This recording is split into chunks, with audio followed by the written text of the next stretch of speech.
تو آپ نے اولائکا کیوں نہیں پڑھا؟ جلدی آپ نے پڑھا اولائکا، تو اس لیے ہم نے اسے نہیں کھینچا کہ واو پر سکون نہیں ہے، واو پر جزم نہیں ہے، تو یہ اس کے لیے جو ہے بنیادی چیز ہے کہ جزم ساکن ہونا چاہیے۔ جیسے وہ ایک لفظ یہ بھی آتا ہے کہ لآیات لأولی الالباب، ہاں لأولی الالباب، جبکہ ہونا چاہیے اولی الالباب، لیکن چونکہ وہاں پر جزم نہیں ہے اس لیے اس کو جلدی پڑھیں گے۔ جی وہی دھیان میں آیا تھا، تو میں نے سوچا کہ اس آپ کی زبان میں اشکال کو دور کر دیا جائے۔ ماشاءاللہ الحمدللہ۔ جی تو آگے نون بڑھائیے۔ ساکن کا آغاز یا تنوین کے قواعد کا آغاز کیا جائے یا یہیں پر اسے روک دیا جائے؟ کل اسے ہم کنٹینیو کرتے ہیں جیسے قاری صاحب فرمائے۔ نون ساکن جو تنوین کے جو قواعد ہیں آج ہی اس کی شروعات کی جائے یا کل کی جائے؟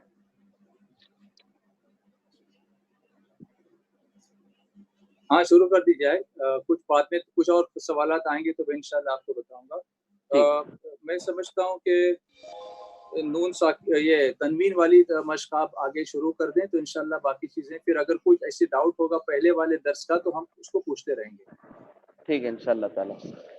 میں نے عرض کیا تھا دو زبر دو زیر دو پیش کو تنوین کہتے ہیں۔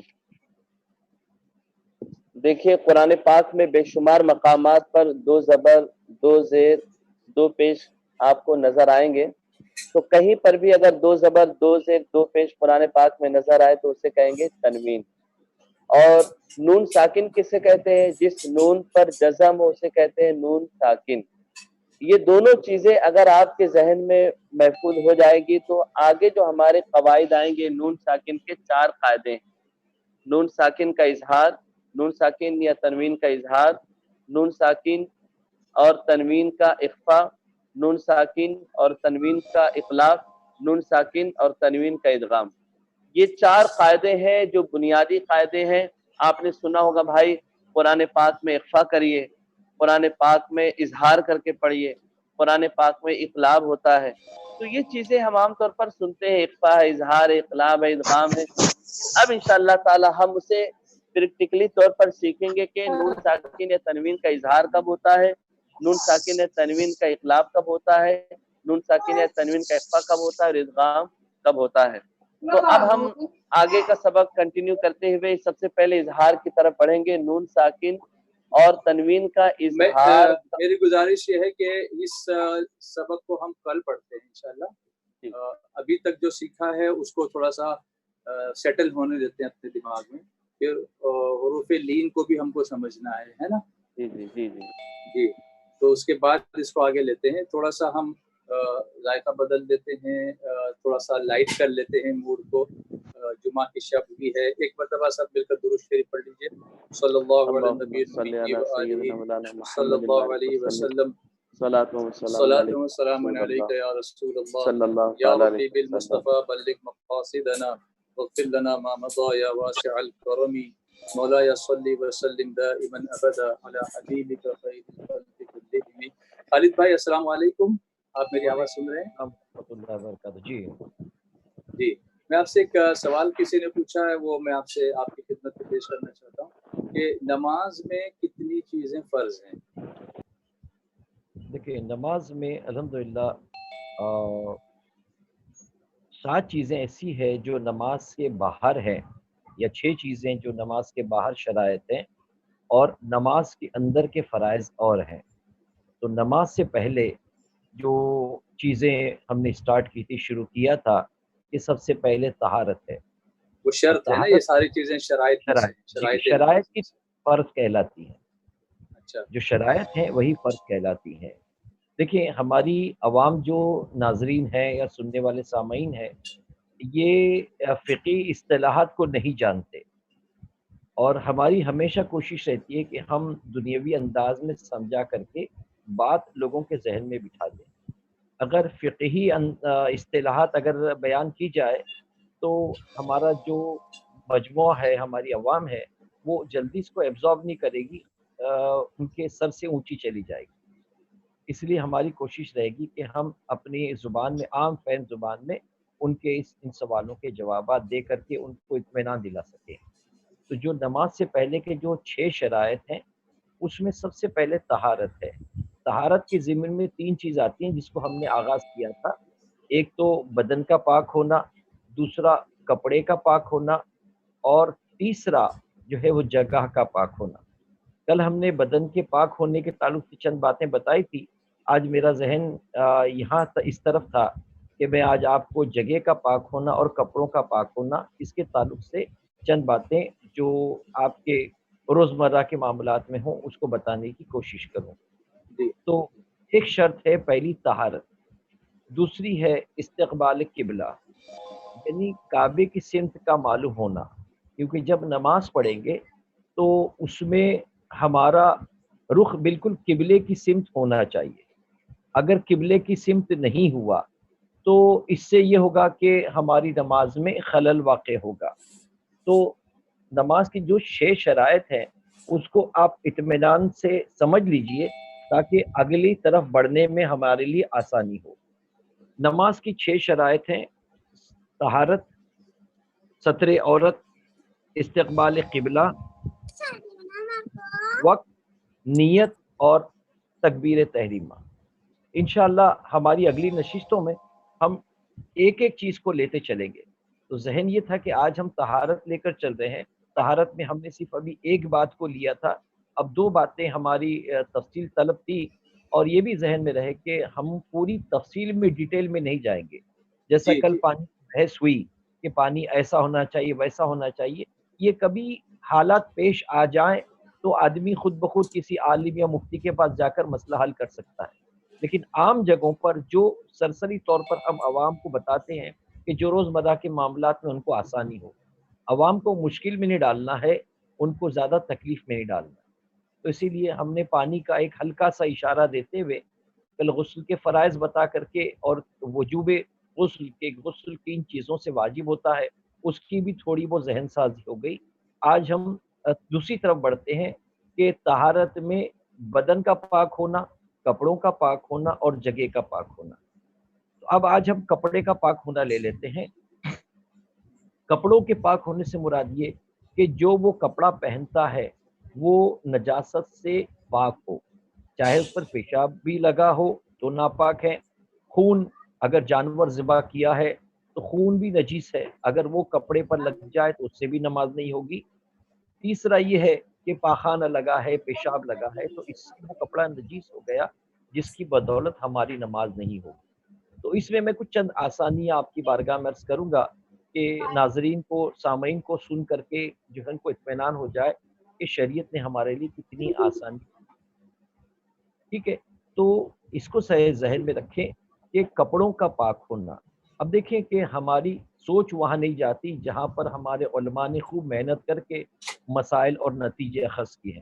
حضور اعلیٰ حضرت عظیم البرکت فرماتے ہیں کہ اگر کسی نے پتنگ لوٹی، یعنی پتنگ کا مانجا لوٹا، آپ دیکھتے ہیں پتنگ جس ڈور سے اڑائی جاتی ہے اس کا کسی نے مانجا لوٹ لیا اور اس مانجے کے ساتھ کسی نے لے کر کے اپنے بدن کے بٹن ٹاگ دیے، تب بھی نماز مکروہ تحریمی ہوگی۔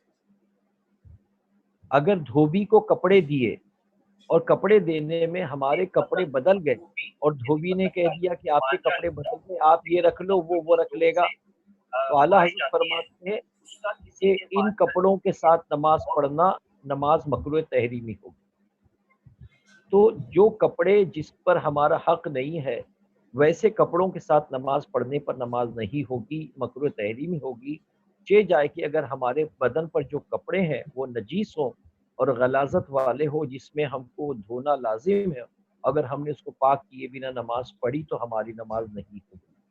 تو اس کو اہم فہم زبان میں سمجھ لے کہ عموماً جو ہم کپڑے پہنتے ہیں یا تہبند یا کرتا یا ازار شلوار پینٹ جو کچھ کپڑے پہنتے ہیں یہ کپڑے پاک ہونے چاہیے، ناپاک نہیں ہونے چاہیے، اس لیے کہ مصلی کے لیے، نمازی کے لیے لازم ہے کہ کپڑوں کا پاک ہونا بھی ان کے شرائط میں شامل ہے۔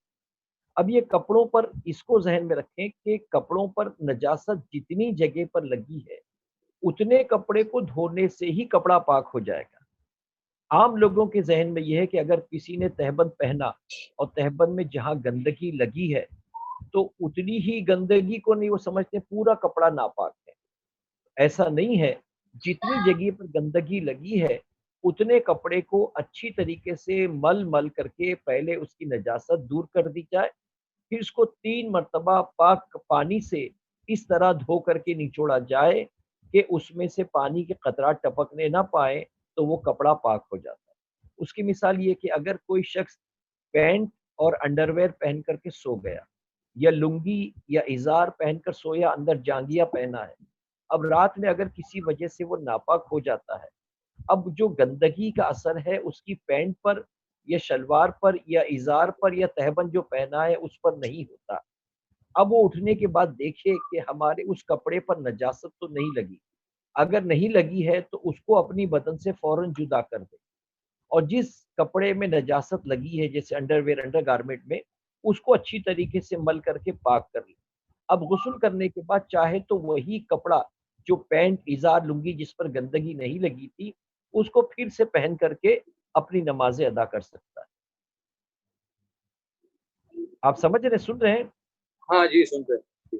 اچھا، تو ایک تو یہ کہ کپڑوں پر جو ہے وہ نجاست جہاں لگے وہی جگہ نجاست نجیس ہوگی، پورا کپڑا ویسے پاک مانا جائے گا، سمجھ گئے؟ اسی طریقے سے اگر کسی نے رات میں تہبند پہن کر سو گیا اور بنیان پہن کر کے سویا تھا، رات میں احتلام ہوا، گندگی اس کے بدن سے نکلی اور صرف اس کی تہبند کو، اس کی لنگی کو ناپاک کر گئی، البتہ اوپر کا بنیان صاف تھا، یا یوں کہہ لیجئے گرمی کے دن تھے، پسینے میں پورا اس کا بنیان شرابور پسینے کی وجہ سے تھا، گندگی اس پر نہیں لگی تھی۔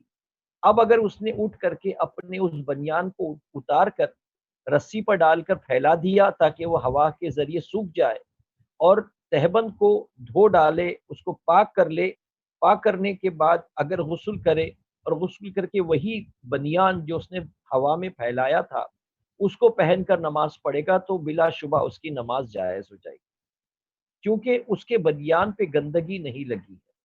اگر بنیان پہ گندگی لگی ہوتی تو اتنا حصہ بنیان کا دھو کر کے وہ کپڑا پاک کیا جا سکتا ہے۔